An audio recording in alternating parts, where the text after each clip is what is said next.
China. Those are in place, by the way. This on-again, off-again thing with Canada and Mexico yesterday, the shortest trade wars in history. Colombia, Mexico, Canada. Tariffs never even were implemented.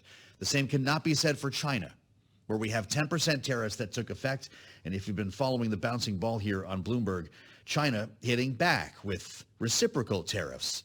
10% tariff going in our direction, and we have a 15% now on coal, liquefied natural gas, 10% on crude oil, agriculture, machinery, large displacement cars, and pickup trucks.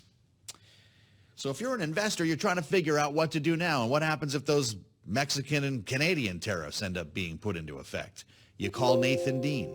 That's part of the drill around here, and it's always fascinating to spend time with our friend Nathan, who, of course, is senior U.S. policy analyst, but has his finger on the pulse at Bloomberg Intelligence about what our clients are asking, what terminal subscribers want to know, what investors are freaked out about.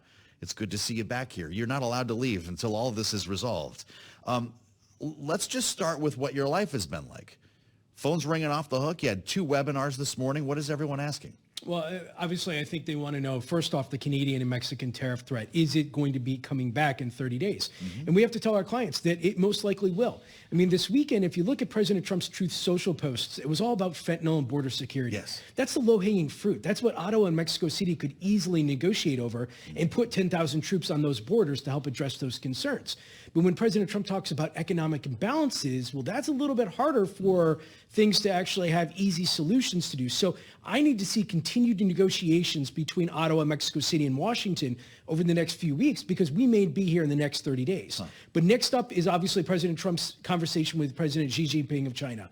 You know, we had those reciprocal tariffs come back, a little bit more of a muted response than I think China could have put on. But, you know, again, is this a negotiation? And what does President Trump want from China in order to take off this tariff threat?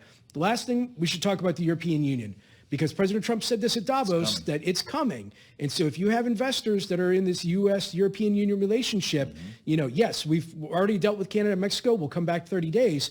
But the European Union tariff threat may be here sooner rather than later. So the idea of zeroing out, for lack of a better term, our trade relationship with Canada, maybe when it comes to energy, is that something that would make this more long-term, that would give you more confidence in the stability of an agreement? Yeah, I mean, I think we are more concerned about reciprocal tariffs from Canada on goods that we really need here in the United States. For example, we had one of our questions this morning was, what about home builders? A lot of lumber and timber. What about potash? You know, 90% of our fertilizer industry is coming from potash from Canada. But when Donald Trump says we have all the trees we need, we don't need their lumber, how do you square those two questions? Well, it's a short-term versus long-term. Even going back to President Trump in terms of like just wanting to bring manufacturing back from the into the United States. I was talking with a client in Europe. The client said, look, that will take us about 3 to 5 years to buy a plant here. And they're looking at it, but it's just not going to be anytime soon.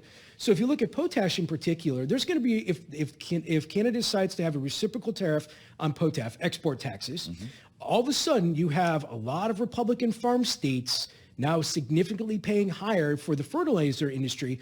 And so if we were ever get into this tariff war, and if it actually takes place, for me, I want to see what the responses are from the trade associations, people like the National Association of Manufacturers, the farmers, the ranchers, and so forth, because I want to see the pressure that they put on their Capitol Hill allies to potentially try and convince the White House. But again, this is in 30 days. We still need to focus on China and the EU first. Well, let's get into China, because this is real for the moment.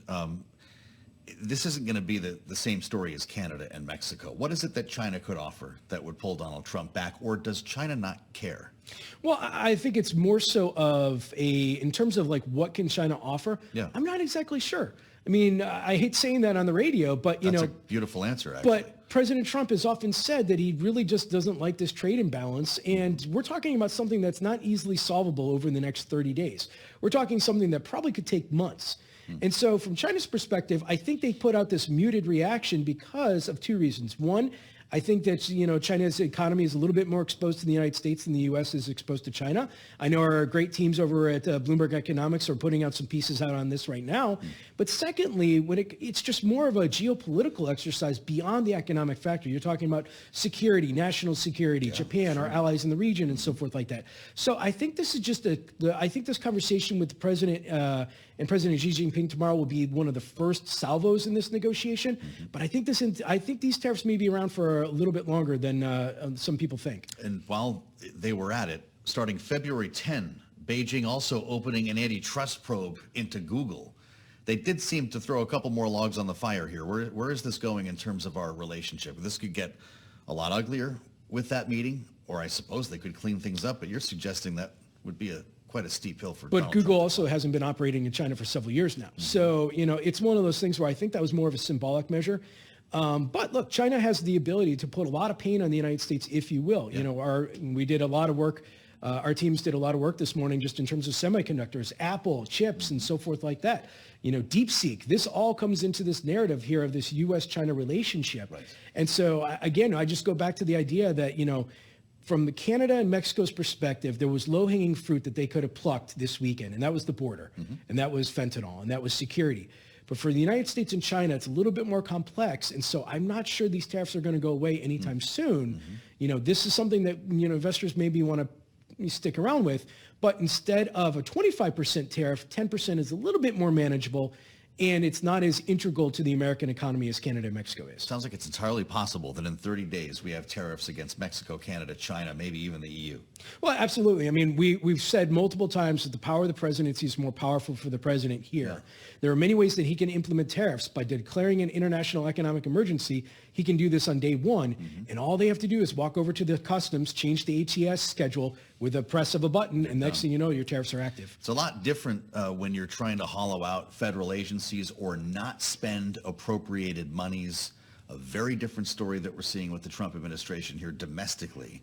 In our remaining moment, do investors care? Are you getting calls about Doge or no? A little bit, but I think this is more of a Washington structural exercise, not so much a market. Yeah. The challenge will be is if they try to gut something like the Consumer Financial Protection Bureau, there are rules that mortgage lenders are following that they need the CFPB to follow up and examine them on, or else they're going to be running afoul of regulations and then subsequently could be subject to enforcement risk. It is a sea of uncertainty, though. It doesn't matter where you look right now. That's the enemy of Wall Street still, isn't it? Yes. So that part hasn't changed.